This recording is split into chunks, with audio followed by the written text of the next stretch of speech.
Good morning बच्चों, RJP junior high school में आपका स्वागत है। हमने आपको क्लास 7 में चैप्टर 2 पढ़ा रहे थे, न्यूट्रिशन इन एनिमल्स।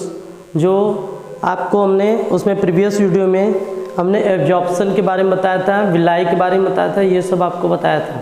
तो एब्जॉर्प्शन क्या होता है? एब्जॉर्प्शन जब कोई डाइजेस्टेड फूड होता है वो पास होता है किससे? ब्लड वेसल से, और कहाँ तक जाता है? वॉल ऑफ इंटेस्टाइन तक जाता है। तो उसको हम लोग, उस प्रोसेस को हम लोग एब्जॉर्प्शन कहते हैं। और उसमें क्या होता है, स्मॉल इंटेस्टाइन पे छोटे छोटे क्या होते हैं, फिंगर लाइक स्ट्रक्चर बने होते हैं बहुत सारे, जिसको हम लोग क्या कहते हैं? विलाई कहते हैं। विलाई का मेन काम क्या होता है? विलाई का मेन काम होता है increase the surface of area. जो एरिया होता है, सरफेस एरिया, उनको बढ़ाते हैं, ठीक है, उनको कम इंक्रीज करते हैं। और जो विलाई का काम होता है एब्जॉर्ब द डाइजेस्टेड फूड, और जो डाइजेस्टेड फूड होते हैं उनको एब्जॉर्ब करते हैं। तो ये सब आपको हमने प्रीवियस वीडियो में बताया था। अब हम आपको नेक्स्ट टॉपिक पढ़ा रहे हैं, एसिमिलेशन। एसिमिलेशन क्या होता है? एसिमिलेशन में क्या होता है कि द एब्जॉर्ब्ड सब्सटेंस, जो आपको एब्जॉर्ब सब्सटेंस मिलते हैं, जो या डाइजेस्टेड फूड जो मिलते हैं हमें, जो एब्जॉर्ब सब्सटेंस होते हैं ट्रांसपोर्टेड, वो ट्रांसपोर्ट होते हैं किससे? ब्लड वेसल से होते हुए वो डिफरेंट आर्गन्स में जाते हैं। कोई एब्जॉर्ब मटेरियल होते हैं, जो डाइजेस्टेड फूड मटेरियल्स होते हैं, वो किससे होते जाते हैं? वो बहुत सारे ट्रांसपोर्ट से होकर जाते हैं। जैसे ब्लड वेसल से होते हुए ट्रांसपोर्ट होते हैं किसमें? डिफरेंट आर्गन्स में। डिफरेंट आर्गन्स होते हैं जो बॉडी के अंदर होते हैं, और ये बिल्ड एक कॉम्प्लेक्स सब्सटेंस, और ये क्या बनाते हैं? बहुत ही एक कॉम्प्लेक्स सब्सटेंस बना लेते हैं। इस प्रोसेस को हम लोग क्या कहते हैं? एसिमिलेशन कहते हैं। एसिमिलेशन क्या होता है? जो डाइजेस्टेड फूड होता है, जो डाइजेस्टेड फूड होता है वो हमारा the digested food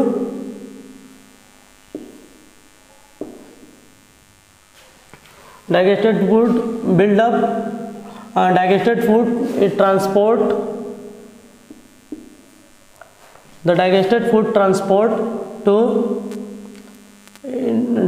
into blood vessels,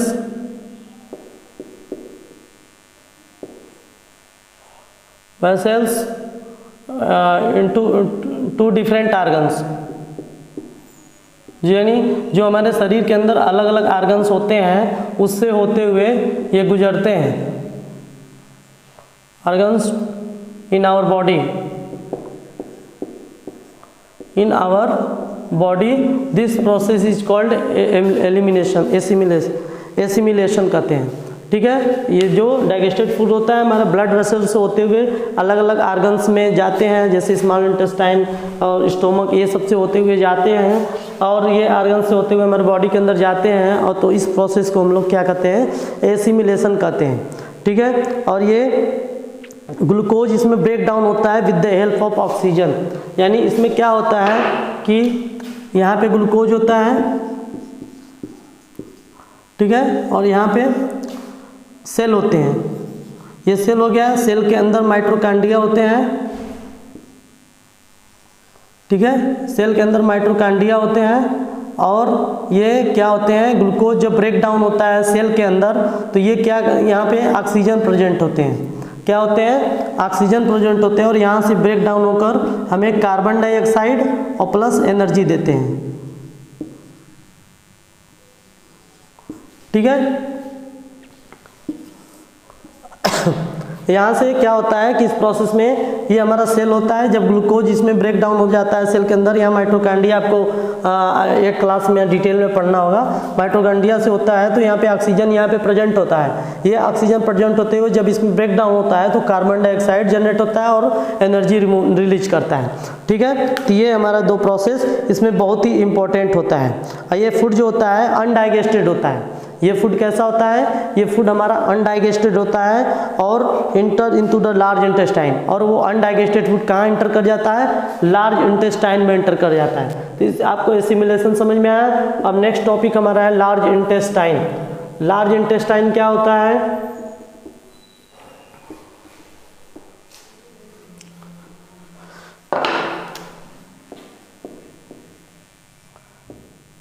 large intestine आपको हमने जो है स्मॉल इंटेस्टाइन के बाद जो लार्ज इंटेस्टाइन बताया था, और ये स्मॉल इंटेस्टाइन से क्या होता है, लार्ज इंटेस्टाइन छोटा होता है। उसका साइज कितना था स्मॉल इंटेस्टाइन का 7.5 मीटर था लंबा, लेकिन इसके साइज जो है 1.5 मीटर लंबा है, 1.5 मीटर लेंथ, और इसकी लंबाई कितनी है 1.5 मीटर है, और उसकी लंबाई 7.5 मीटर था। तो ये उससे क्या है, छोटा है। ये जो है लार्ज इंटेस्टाइन, ये छोटा है। इसका काम क्या होता है लार्ज इंटेस्टाइन का? लार्ज इंटेस्टाइन का काम होता है जो अनडाइजेस्टेड फूड मटेरियल्स होते हैं उसमें से वाटर और साल्ट उसको एब्जॉर्ब कर लेता है। जो अनडाइजेस्टेड फूड होते हैं उसमें से वाटर और साल्ट को एब्जॉर्ब कर लेता है, और ये जो वेस्ट होते हैं और ये वेस्ट कहाँ चले जाते हैं, सीधे रेक्टम से एनस की तरफ चले जाते हैं। ठीक है, इसका काम क्या होता है, ये 1.5 मीटर लेंथ होता है, इसका लंबा होता है, और वो स्मॉल इंटेस्टाइन से छोटा होता है। और ये जो है इसका काम होता है it helps absorb water and salt from undigested food. जो अनडाइजेस्टेड फूड होते हैं उससे क्या करते हैं, उससे अनडाइजेस्टेड फूड से ये वाटर और साल्ट को एब्जॉर्ब करके वो छोड़ देते हैं। तो और वाटर और साल्ट क्या होता है, रेक्टम में चला जाता है, और वो जो वेस्ट मटेरियल होते हैं और ये वेस्ट मटेरियल रेक्टम से होते हुए सीधे एनस से चला जाता है। तो ये जो हमारे एक फेकल मटेरियल होता है ये आपको समझ में आएगा। लार्ज इंटेस्टाइन क्या होता है, उसका दो मेन क्या होता है और उसका फंक्शन क्या है, यही आपको केवल इसमें समझना है। ठीक है, तो ये लार्ज इंटेस्टाइन आपको समझ में आ गया। अब आपका नेक्स्ट टॉपिक है इसमें इगेशन।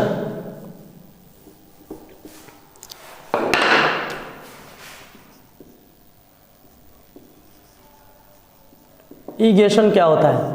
इगेशन जो होता है हमारा एक फीकल मैटर होता है, एक फीकल मैटर वेस्ट होता है जो रिमूव करते हैं, हम लोग रिमूव करते हैं, निकालते हैं फ्रॉम एनस से हम लोग निकालते हैं time to time. This is called egestion. उसको क्या कहते हैं, egestion. The faecal matter is removed from anus time to time। यानी जो वेस्ट होते हैं वो हम एनस से क्या करते हैं, टाइम टू टाइम निकालते रहते हैं वो इस फेकल मैटर को, तो वो उसको हम लोग क्या कहते हैं, ईगेशन कहते हैं। इस प्रोसेस के क्या कहते हैं, ईगेशन कहते हैं। तो आपने इस टॉपिक में सबसे पहले इंगेशन से स्टार्ट किया था, इंजेशन से। इंजेशन हमारा माउथ से स्टार्ट होता है, और इंजेशन के बाद हमारा डाइजेशन, एब्जॉर्प्शन और एसिमिलेशन, और उसके बाद जो है हमारा लास्ट आ जाता है topic large intestine, small intestine. अब हमारा लास्ट टॉपिक आ जाता है ईगेशन। ठीक है, ये आपका डाइजेस्टिव सिस्टम इसका ह्यूमन का यहीं पे कंप्लीट होता है। ये आपका डाइजेस्टिव सिस्टम बहुत इंपॉर्टेंट होता है। और डाइजेस्टिव सिस्टम में क्या क्या पार्ट्स होते हैं, डाइजेस्टिव सिस्टम का आपको फिगर भी बहुत इंपॉर्टेंट होता है कि उसके अंदर क्या क्या, ह्यूमन के अंदर डाइजेस्टिव सिस्टम के अंदर क्या क्या होते हैं, क्या क्या पार्ट होते हैं। और ये आपका यहीं पे समाप्त होता है। अब नेक्स्ट आता है एनिमल का डाइजेस्टिव सिस्टम। अब एनिमल का डाइजेस्टिव सिस्टम क्या होता है वो आपको हम एक बार समझा देते हैं। ठीक है, तब आगे नेक्स्ट टॉपिक में आपको पढ़ के उसको समझाएंगे। ठीक है, एनिमल जो डाइजेशन होता है हमारा, एनिमल डाइजेशन यहाँ पे क्या होता है, ये ग्रास होते हैं। ग्रास के अंदर सबसे ज़्यादा सेलुलोज की मात्रा पाई जाती है। ये एनिमल डाइजेशन का पढ़ा रहे हैं, डाइजेस्टिव सिस्टम ऑफ एनिमल। ठीक है, डाइजेस्टिव सिस्टम ऑफ एनिमल्स पढ़ा रहे हैं। ये एनिमल्स को हम लोग यहाँ पे रूमिनेंट्स कहते हैं। एनिमल्स को क्या कहते हैं हम लोग, रूमिनेंट्स कहते हैं। ये अभी आपको आगे पढ़ाएंगे।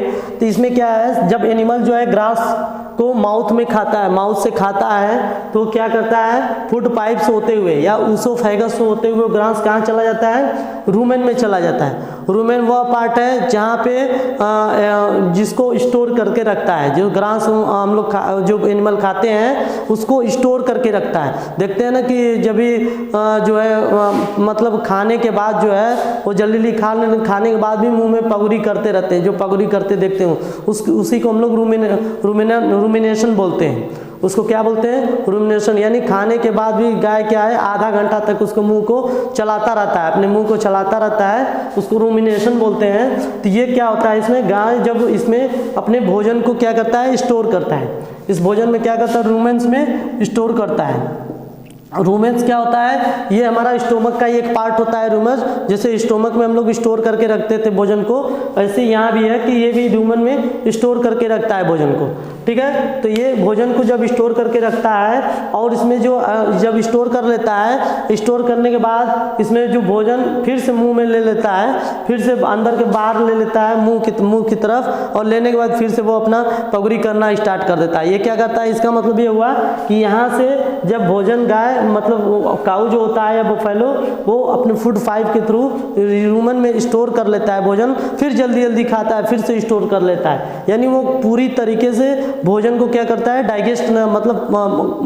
डाइजेस्ट नहीं कर पाता है, पूरी तरीके से डाइजेस्टेड नहीं होता है। तो ये क्या करता है, यानी पार्शियली यहाँ पे जो भोजन जाके स्टोर होता है, ये हमारा पार्शियली डाइजेस्टेड होता है। तो इस पार्शियली डाइजेस्टेड को हम लोग क्या कहते हैं, कट कहते हैं। पार्शियली डाइजेस्टेड को क्या कहते हैं हम लोग, कट कहते हैं। ये पार्शियली डाइजेस्ट होता है, फिर यहाँ से भोजन क्या करता है, काऊ पूरा अपने माउथ में लेता है, और माउथ में लेने के बाद फिर उसको पगुरी करना स्टार्ट कर देता है। ठीक है, तो ये हमारा ये प्रोसेस है इसमें। और आगे का प्रोसेस हम आपको एक बार समझा दे रहे हैं कि इसमें बताया गया है कि जो they quickly swallow the grass and store in a part of the stomach called rumen. यानी have you observed cow, buffalo and other grass eating animal? आप grass eating animal में कौन कौन से होते हैं, काऊ होते हैं, बफेलो और भी अदर एनिमल्स होते हैं जो चीविंग चबाते हैं, कंटिन्यूसली चबाते हैं। Even they are not eating, वो क्या खा जाते हैं, वो खाते नहीं, वो इसमें स्टोर करके रखते हैं, वो चबाते रहते हैं और इसको इसमें स्टोर करके धीरे धीरे यहाँ से लेते हैं माउथ में और उसको धीरे धीरे चबाते रहते हैं। ठीक है, तो एक्चुअली में दे क्विकली स्वॉलोन द ग्रास, वो क्या करते हैं, तुरंत घास को खा जाते हैं। वो तुरंत जल्दी जल्दी क्या होते हैं, जल्दी जल्दी घास उनको मिला, वो खाकर यहाँ पे स्टोर कर लिए। स्टोर करने के बाद आधा घंटा बाद वो क्या करेंगे, फिर से उस जो स्टोर हुआ है ग्रास को, उसको फिर से अपने मुंह में यहाँ लाएंगे और लाने के बाद फिर से धीरे धीरे उसको चबाकर खाएंगे। ठीक है, तो इसमें क्या बताया जा रहा है कि the store it in A part of the stomach called rumen, इसी को रूमेन कहते हैं, जो स्टोर करके रखते हैं। ये स्टोमक का एक पार्ट होता है जो इसको स्टोर करके रखते हैं, ग्रास को जितना भी भोजन होता है उसको स्टोर करके रखते हैं, उसको हम लोग रूमेन कहते हैं। क्या कहते हैं, रूमेन कहते हैं। और उस भोजन क्या होता है, जल्दी से ये पगुरी करके, मतलब ये जल्दी से घास को खाते हैं और यहाँ पे स्टोर कर लेते हैं। ये क्या होता है, पार्शियली डाइजेस्टेड होता है, यानी पूरी तरीके से डाइजेस्टेड नहीं होता है। इसको हम लोग क्या कहते हैं, कट कहते हैं। जो पूरी तरीके से खाना को खाए ना, उसको पार्शियली डाइजेस्ट जल्दी करके रखते हैं कि हम आगे चल के उसको बचा सके। जैसे देखिएगा बंदर भी होता है, बंदर जो अपना कहीं भोजन देखता है तो जल्दी जल्दी मुंह में यहाँ पर स्टोर कर लेता है, अच्छे तरीके से यहाँ पे गले के पास अपना स्टोर कर लेता है, उसके बाद जो है आराम से निकाल कर उसको धीरे धीरे खाता रहता है। ठीक है, तो ऐसे ये भी है। और उसको क्या कहते हैं, जो पार्शियली डाइजेस्टेड होता है उसको हम लोग कट कहते हैं, जो पूरी तरीके से भोजन यहाँ पे डाइजेस्टेड नहीं है। और but later the cud return to the mouth और इन स्मॉल लम्स। ये जो कट होते हैं, ये कट धीरे धीरे क्या होते हैं, यहाँ पे जो कट होते हैं,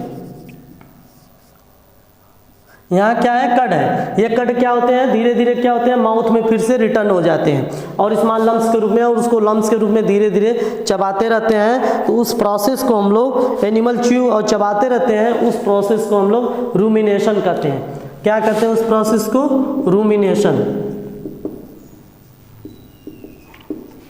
फिर से समझ लीजिए रूमिनेशन क्या होता है। रूमिनेशन ये होता है जब घास या ग्रास जो है, हम लोग ग्रास में आपको बताया था सेलुलोज की मात्रा सबसे ज़्यादा पाई जाती है, और ग्रास को जब ईटिंग कर लिया जाता है फूड पाइप के थ्रू, और वो ह्यूमन में क्या होता है, स्टोर कर लिया जाता है। जब ह्यूमन में स्टोर कर लिया जाता है तो ये पूरी तरीके से डाइजेस्टेड फूड नहीं होता है, ये क्या होता है, पार्शियली डाइजेस्टेड होता है। तो इस पार्शियली डाइजेस्टेड फूड को हम लोग क्या कहते हैं, कड कहते हैं। और ये कड क्या होता है, फिर से रिटर्न होकर फिर से माउथ में चला जाता है। तो इस पूरे प्रोसेस को हम लोग रूमिनेशन प्रोसेस कहते हैं। ठीक है, ये आपका काऊ के बारे में हुआ, एनिमल्स के बारे में। और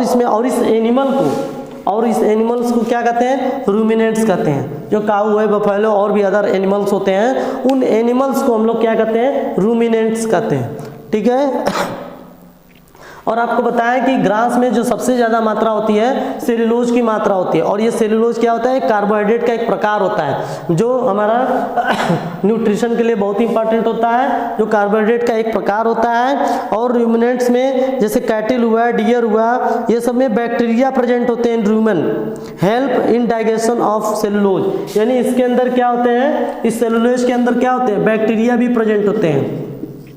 छोटे छोटे बैक्टीरिया देखेंगे कि ये इसके अंदर छोटे छोटे बैक्टीरिया प्रेजेंट होते हैं जो many animals including human can not digest cellulose, ये सेलुलोज के रूप में डाइजेस्ट नहीं कर पाते हैं। अगर ये छोटे छोटे जो बैक्टीरिया रहते हैं ये इसमें प्रेजेंट होते हैं तो ये इसको क्या करते हैं, ये पूरी तरीके से इसको अच्छे तरीके से चबा नहीं पाते हैं, खा नहीं पाते हैं, वो तो अनडाइजेस्टेड होता है। तो वो बैक्टीरिया इनको मार देते हैं, किल कर देते हैं। तो इसलिए क्या होता है इसमें कि इसमें ये जो बैक्टीरिया होते हैं, जैसे animal like horse, rabbit, ETC, large sac like structure होते हैं कॉल्ड सीकम, कॉल्ड क्या कहते हैं, सीकम। ठीक है, तो ये आपको इतना समझ में आया रूमिनेशन के बाद आपको ये जो सेलुलोज के बारे में बताया गया है कि सेलुलोज हमारा जो पाया जाता है ये सबसे ज़्यादा ग्रास में पाया जाता है। और ये किससे, ये सेलुलोज क्या होता है, सेलुलोज जो होता है प्लांट का सेल वाल होता है। एक प्लांट होता है, उसके बारीक कवर जो होते हैं सेल वाल, ठीक है, इसी को ये सेल वाल होता है। प्लांट का जो सेल वाल होता है, सेल वाल ऑफ प्लांट, उसी को हम लोग सेलुलोज कहते हैं। सेल वाल ऑफ प्लांट, उसी को हम लोग सेलुलोज कहते हैं। यही हमारा सेलुलोज होते हैं। ठीक है, और सेलुलोज को हम बताए थे कि ये इसमें सेलुलोज में क्या होते हैं, छोटे छोटे बैक्टीरिया प्रेजेंट होते हैं जो बहुत सारे हेल्प करते हैं डाइजेशन, सेलुलोज के डाइजेशन में। सेलुलोज के डाइजेशन के लिए बहुत ही इंपॉर्टेंट रोल होता है इनका। ठीक है, और animals like horse, rabbit, ETC have large sac like structure, और इसमें एक सैक लाइक स्ट्रक्चर होता है, सैक लाइक स्ट्रक्चर होता है ये, जिसको हम लोग सीकम कहते हैं, इनको सीकम। इसमें एक सैक लाइक स्ट्रक्चर बना होता है बैक साइड में, जिसको हम लोग क्या कहते हैं, सीकम कहते हैं, between the oesophagus and the small intestine. ये सीकम कहाँ होता है, ये स्मॉल इंटेस्टाइन और ऊसोफेगस और स्मॉल इंटेस्टाइन के बीच में होता है। तो एक क्वेश्चन पूछा जाएगा आपसे कि सीकम कहाँ पे पाया जाता है, तो सीकम जो हमारा होता है situated between small intestine and oesophagus, this is called caecum, उसको हम लोग सीकम कहते हैं। ठीक है, ये आपका सीकम हो गया। Cellulose of the food is digested here by the action of certain bacteria. जो डाइजेशन में जो सेलुलोज का डाइजेशन होता है उसमें एक सर्टेन बैक्टीरिया प्रेजेंट होता है, सर्टेन बैक्टीरिया प्रेजेंट होता है जो ह्यूमन के अंदर ये नहीं पाया जाता है, जो बैक्टीरिया ह्यूमन के अंदर नहीं पाए जाते हैं। और ये बैक्टीरिया प्रेजेंट होना जरूरी है क्योंकि यही सेलुलोज के अंदर डाइजेस्ट करने के लिए इंपॉर्टेंट होता है। ठीक है, so far you have learn about animal which possess the digestive system, but there are many small organism which do not have a mouth of digestive system.